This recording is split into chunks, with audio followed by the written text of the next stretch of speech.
I motioned for them to sit. When they did, I raked my eyes around the table.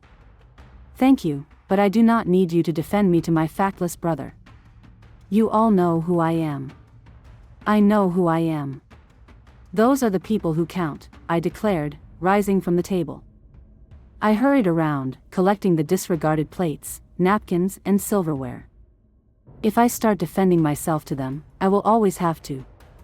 I disappeared into the kitchen. When I returned, sipping on a glass of fruit juice, I noticed that Nate seemed to be having an intense conversation with Robert and Paul, none of which seemed happy about what was being said.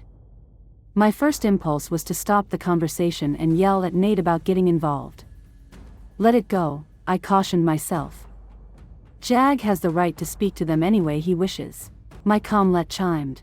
I put my thumb to its center as I sat in my chair again. Colonel Masters. Colonel, this is Dr. Manning. The DP 119 level in your system just went up. What did you eat or drink? Nate's ears perked up. He stopped talking to my brothers and gazed at me. For dinner, I had a salad and some vegetable lasagna. Holding the fruit juice glass in my hand, I added, I was just drinking some fruit juice.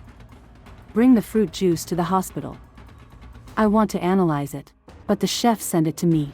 Nevertheless, bring it, and if it is not the culprit, I will test the lasagna and salad.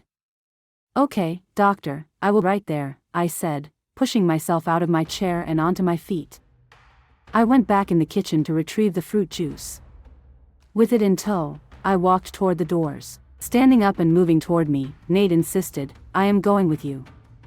No, Jag, you stay here. You've got guests.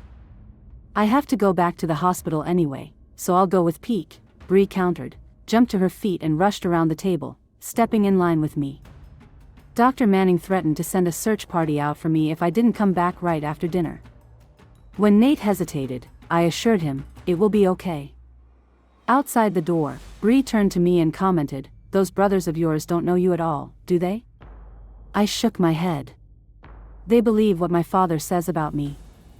Isn't he sitting in prison? She inquired as we traveled down the corridor to the travel tram. After stepping on board, I moved to the back of it, holding onto the railing.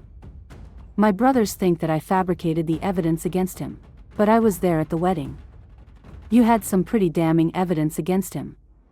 Graham and Nate went over it. The judge who sentenced him went over it, but my brothers are convinced that he was not behind Ben's crash. They insist that I killed him myself.